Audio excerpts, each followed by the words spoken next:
Elvis Presley owned a tuxedo custom made for a chimpanzee. Someone sent the king of rock and roll a carefully collected jar of what appears to be belly-button lint. His personal handwritten grocery lists demanded 6 specific kinds of cookies, by brand name, alongside mountains of other very particular items. Deep within the temperature-controlled vaults, archivists found official-looking paperwork detailing plans to purchase a talking toucan named Jimmy. And perhaps most mysteriously, a single, exquisitely detailed, diamond-encrusted baby shoe sits preserved, its twin nowhere to be found, and its story undocumented. Get ready, because things get weird. Number 8. The formal complaint letter about a TV show. Okay, picture this. It's sometime in the mid-1970s. Elvis Presley, the biggest star on the planet, is chilling at Graceland, probably in the jungle room, maybe watching one of the 3 television sets he famously had side by side. He sees something on TV that annoys him. Most people would just yell at the screen, maybe change the channel, or complain to whoever was in the room. Not Elvis. Deep within the Graceland Archives, tucked away amongst contracts, personal correspondence, and financial documents, is a typed letter. It's on Elvis's personal stationery, the kind with the EP initial, and the lightning bolt, TCB, taking care of business, logo embossed at the top. The letter is addressed directly to the programming director of a specific television network. The name of the network and the specific show are documented right there in the archival records. The subject line is clear. Complaint regarding broadcast content. The letter itself spanning nearly a full page, single-spaced outlines, Elvis's specific objections to a particular episode of a television show that had recently aired. The tone, according to the archivists who've handled it, isn't furious or ranting, but rather measured and specific, almost like a formal business complaint. He details the segment he found objectionable, explains why he felt it was inappropriate or poorly executed. The exact reasons cited in the letter are part of the archival record, though not typically released to the public for privacy reasons related to the show or individuals potentially mentioned. He doesn't demand it be taken off the air, but strongly suggests the network review its standards or the creative direction of that particular program. What makes this truly weird isn't just that Elvis took the time to formally complain about a TV show like any other viewer might write a letter to the editor. It's the formality and the effort. He didn't just dash off a quick note. This was a properly formatted letter, likely dictated to a secretary reviewed and potentially even signed by him. The archival notes specify whether it's a signed copy or a carbon copy. It went through the official channels. Imagine being the network executive who receives that in their morning mail. Complaint from Wait, Elvis Presley. The archives don't contain any record of a response from the television network, so we don't know if they replied or if his complaint had any effect whatsoever. But the letter itself exists. It's physical proof that even the king of rock and roll sometimes got so irritated by what was on the tube that he felt compelled to sit down and dictate a formal complaint, complete with letterhead and proper address, just to let the network know precisely what he thought. It's such a normal, almost mundane action, but performed by such an extraordinary person, making it utterly bizarre and fascinating. It wasn't a phone call, not a word through his manager.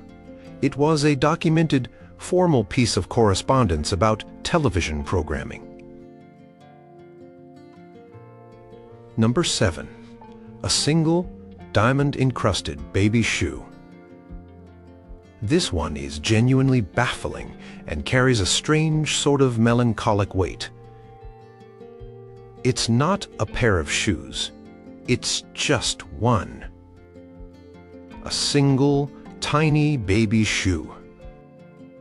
And it's covered in diamonds. Found carefully stored in a small velvet-lined box within a larger container marked personal items in the archives. This object raises way more questions than it answers. Let's break down what archivists have documented. The shoe itself is small, clearly intended for an infant or a very young toddler. It's crafted from a soft, high-quality material, possibly white leather or silk, though time might have yellowed it slightly. The style is classic, perhaps a little Mary Jane or a simple booty design. The truly striking feature, however, is the surface decoration. The entire visible exterior of the shoe, or at least significant portions of it like the toe cap and strap, is meticulously encrusted with small, glittering diamonds. These aren't cheap rhinestones. Archival notes confirm they are actual diamonds, assessed for quality, likely pave-set. Who did it belong to? Why is there only one? Was it a gift? A commission piece? A memento? The archival records associated with this specific item are frustratingly sparse. There are no accompanying notes, no letters explaining its origin, no photographs showing it being worn or presented. It just exists. Elvis, of course, had one child, Lisa Marie. Could it have been hers? Possibly, but the level of diamond embellishment seems extraordinarily lavish, even for the king's daughter, especially on a single shoe. If it was a pair, one might imagine it as an incredibly extravagant baby gift from a wealthy admirer or associate, but a single shoe. That suggests something else. Was the other one lost? Was it intentionally kept as a solitary memento, perhaps linked to an event or a person unknown? Some items in the archives come with detailed provenance. Who gave it to Elvis? When? Under what circumstances? This tiny glittering shoe does not. It sits silently in its box, a testament to incredible expense and unknown sentiment. Was it symbolic? Part of a larger piece of jewelry or art that was disassembled. A sample from a jeweler. A prop from a movie that was never made. The sheer oddity of its solitary existence and its extreme luxury makes it stand out even among the other unique items. It's not just opulent, it's incomplete. The single diamond baby shoe remains one of the archive's most poignant and perplexing mysteries. A tiny object loaded with unspoken stories and unanswered questions, preserved perfectly but offering no clues. It's beautiful, excessive, and ultimately deeply weird because of its isolation and silence. Number 6, the official purchase order for a talking toucan named Jimmy. Elvis loved animals. That's well documented. Graceland was home to dogs, horses, donkeys, peacocks, chickens, turkeys, and famously, Scatter the chimpanzee. But the archives reveal plans for an even more exotic and specifically talented addition to the menagerie. Among the stacks of invoices, receipts, and business documents that detail the operational side of Elvis's life in Graceland, there is a piece of paperwork that looks official, perhaps an internal memo or even a draft purchase order. The document, dated from the 1970s, outlines the intended acquisition of the toucan. Not just any toucan, mind you. The paperwork specifically requests a talking toucan. But it gets even more specific. The document allegedly mentions the toucan by name. It was apparently already named Jimmy. So Elvis wasn't just looking for any bird that could mimic speech. He, or someone acting on his behalf, had identified a particular talking toucan named Jimmy and initiated the process to purchase him. The document details the potential cost, which was reportedly substantial. Exotic birds, especially those reputed to talk, weren't cheap. It might have included notes on shipping or handling requirements. Getting a live tropical bird to Memphis safely would have involved specific logistics. It reads like a serious inquiry. Not just a whim. Someone invested time in sourcing this specific bird and drawing up the paperwork. Why Jimmy, the talking toucan? Did Elvis meet this bird somewhere? Did someone recommend Jimmy specifically? Was the talking ability the main draw? Or was there something else about this particular toucan? The archives, unfortunately, don't provide the full pocro. What makes this item weird is the specificity and the formality combined with the inherent quirkiness of buying a pre-named talking toucan. It wasn't just, let's get a bird. It was, let's get that specific talking toucan, Jimmy. It hints at Elvis's impulsiveness, his wealth, allowing such specific and exotic purchases, and his childlike fascination with animals and novelties. Did the purchase ever go through?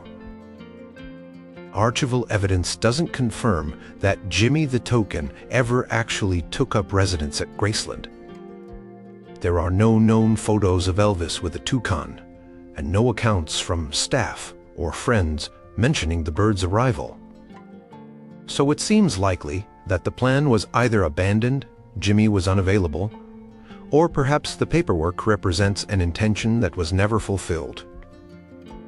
But the document itself exists, a formal record of the plan to bring a talking toucan named Jimmy into the already wild world of Graceland. It's a strange footnote in the king's documented love for animals. Number 5. An extensively annotated numerology book. Elvis's deep interest in spirituality and religion, particularly in his later years, is well known. He explored various faiths and philosophies, reading books on everything from Christianity and Judaism to Eastern mysticism and the occult. The Graceland Archives house a significant portion of his personal library, and among these books, one stands out for its sheer density of personal markings, a book on numerology. Numerology. The belief in a mystical relationship between numbers and events clearly captured Elvis's fascination. This wasn't just a book he owned, it was a book he studied. According to archival descriptions, the pages are filled with his handwriting. We're talking underlined passages, circled numbers, calculations, scribbled in the margins, question marks next to certain concepts, and exclamation points beside others. He didn't just passively read it, he actively engaged with the material, working through the theories and applying them apparently to his own life. Archivists note calculations that seem to correspond to important dates in his life, his birth date, the dates of significant career, milestones, perhaps even the dates related to important people in his circle. He appears to be using the book's methods to analyze names, converting letters to numbers, and exploring the supposed significance of the results. The annotations aren't just numbers and symbols either. There are reportedly short-written comments, phrases expressing agreement, yes sob, or skepticism, how, or perhaps drawing connections to other spiritual ideas he was exploring at the time. It's like looking at the homework of someone trying intensely to understand a complex and esoteric subject. What makes this particular book weird compared to other spiritual texts he owned is the intensity and personal nature of the annotations. It's not just highlighting, it's a visible record of him wrestling with the concepts, trying to make sense of the universe and his place within it through the lens of numbers. It shows a side of Elvis far removed from the confident stage performer, a searching, questioning individual seeking answers in unconventional places. The specific title of the numerology book is known within the archives, as is the author and publication date. The density of his notes suggests he returned to it multiple times, perhaps during periods of introspection or uncertainty. While his spiritual quest is documented, this book offers a uniquely tangible and detailed glimpse into one specific path he explored with remarkable focus. It's weird because it reveals such a deep, personal, and somewhat obsessive dive into a very specific, mystical practice, all laid bare in his own handwriting in the margins of a worn paperback or hardcover book. Number 4. A Karate Gi with Strange Hand, Some Patches. Elvis was famously passionate about martial arts, particularly Kenpo karate. He trained seriously for years, achieved multiple black belts. His ranks are sometimes debated, but his dedication isn't, and incorporated karate moves into his stage performances. The archives contain several of his gis, karat uniforms, but one in particular stands out due to some very unusual, non-standard additions. This specific gi, likely dating from the 1970s, is described as being well worn, indicating it saw actual use in training. It bears the expected signs of wear and tear. However, alongside the typical patches one might expect, perhaps a dual affiliation or a rank indicator, are several other patches that appear to be hand-sewn onto the fabric, possibly by Elvis himself or someone close to him under his direction. These aren't official martial arts patches. Archival descriptions note them as being eclectic and somewhat crudely applied compared to commercially produced patches. What are they? The details are fascinating. One might be a patch representing a symbol from one of his spiritual interests, something unrelated to karate traditions. Another could be a representation of the TCB lightning bolt logo, his personal insignia, but perhaps rendered in an unusual color or style, maybe even hand-embroidered. There might even be a patch related to a completely different interest, perhaps a law enforcement emblem. He collected badges, or something even more personal and obscure. The weirdness comes from the juxtaposition of the formal karate gi, a symbol of discipline and tradition, with these personalized, perhaps clumsily hand-stitched, idiosyncratic patches. It breaks the uniformity typically associated with martial arts attire. It suggests Elvis saw his gi not just as sportswear, but as another canvas for personal expression, merging his spiritual beliefs, personal symbols, and maybe even inside jokes or references onto the uniform of his beloved hobby. Why hand-sewn? Perhaps the patches themselves were unique items, not available commercially. Maybe the act of sewing them on himself, or having someone specific do it, added personal significance. The slightly off, non-professional look of the stitching, as noted in archival descriptions, adds to the charm and strangeness. It wasn't about looking perfect. It was about making the gi uniquely his. This gi tells a story different from the pristine, perfectly maintained jumpsuits. It speaks of sweat, effort, personalization, and the merging of different facets of his life. The disciplined martial artist, the spiritual seeker, the man with his own symbols and codes all stitched together quite literally onto one piece of clothing. It's a weirdly intimate and revealing garment. Number 3. The hyper-specific snack shopping list. We all know Elvis had legendary appetites, with the peanut butter, banana, and bacon sandwich being his most famous craving. But the Graceland Archives contain documents that show just how specific and demanding his tastes could be, especially when it came to snacks. We're talking about handwritten grocery lists, jotted down either by Elvis himself or by staff under his exact instructions, that are mind-boggling in their detail. One particular list, preserved in the archives, has become almost legendary among Graceland insiders. It's not just cookies. It's reportedly something like 6 boxes of Brand the 10th chocolate chip cookies, 4 boxes of Brand Oui vanilla wafers, 5 cartridges of Brand A fig Newtons, soft kind ONLY, 3 tins of Danish butter cookies, Brown Tim Blue. The sheer volume and brand specificity is astonishing. He didn't just want cookies.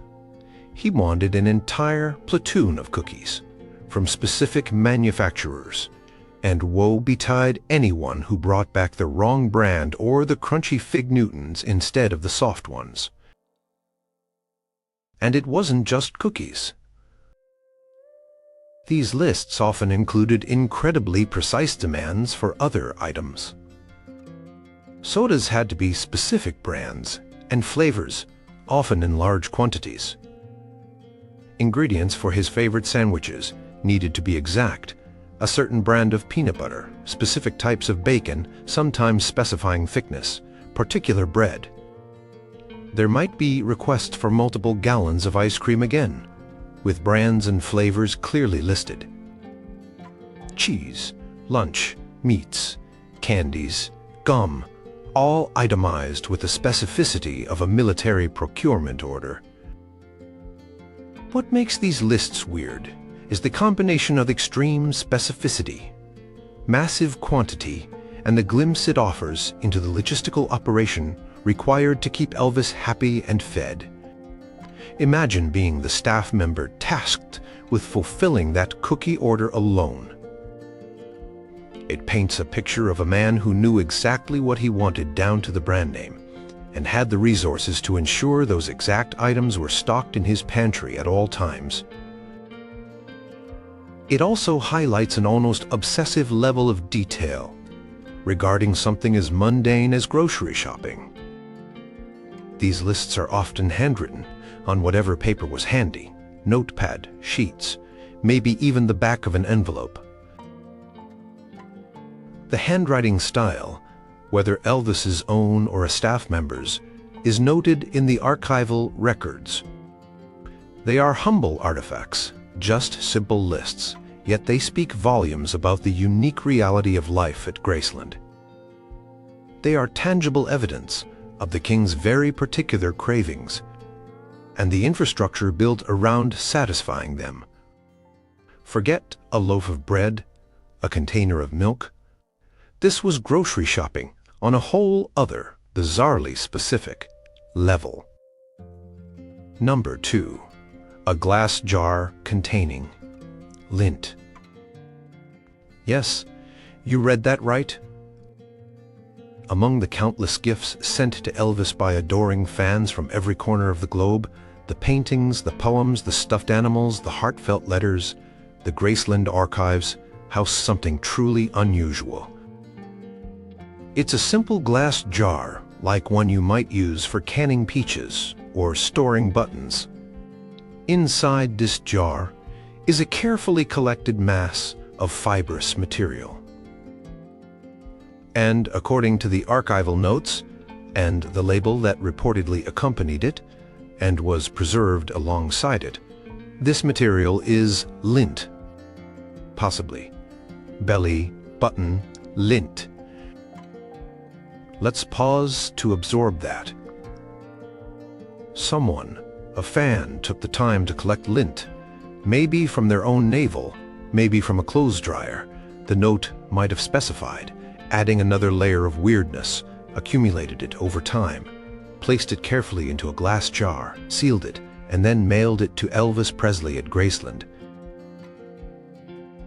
The jar itself is described as being unremarkable, just a standard household jar.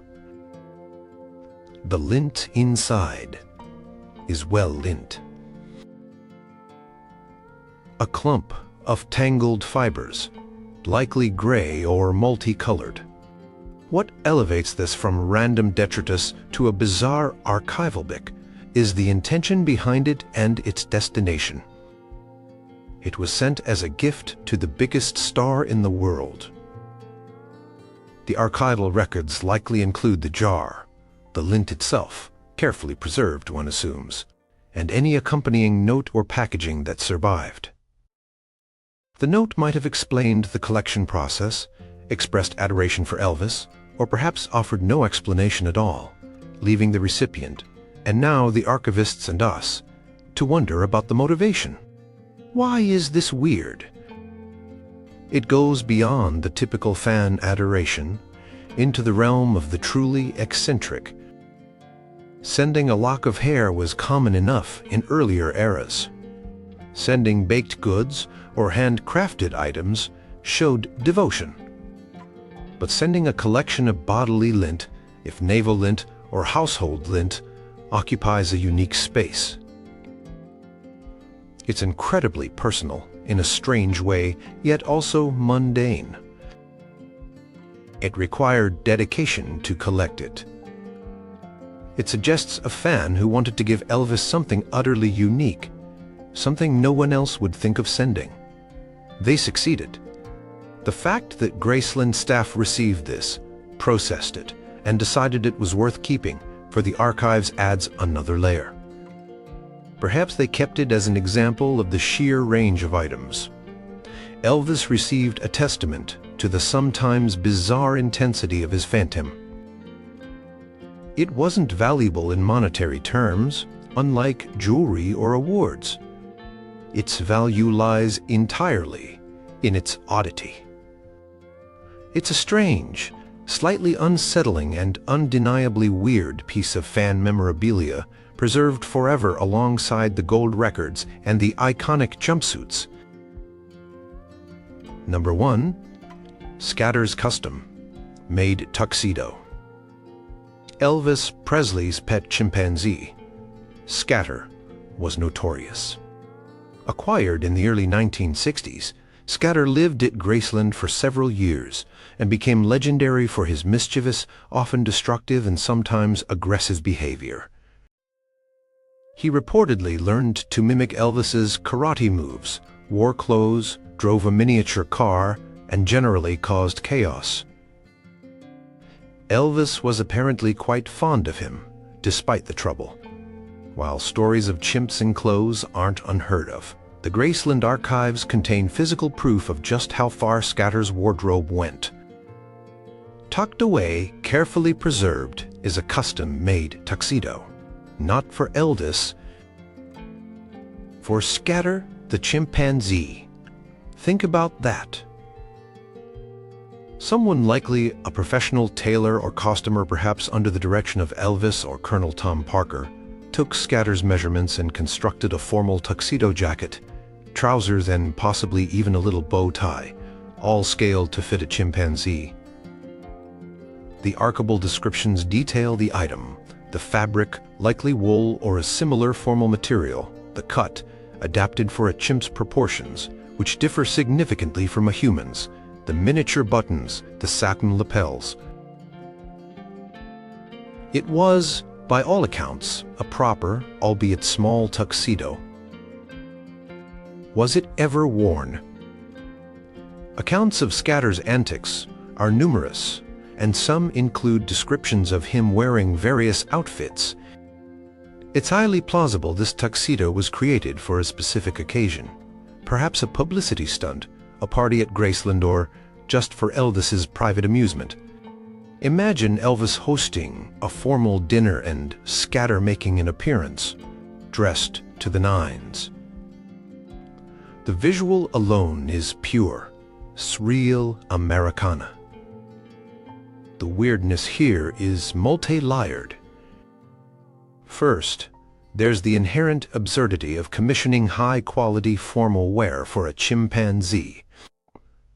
It speaks volumes about Elvis's playful side, his immense wealth, which made such frivolities possible, and the anything-goes atmosphere at Graceland during certain periods.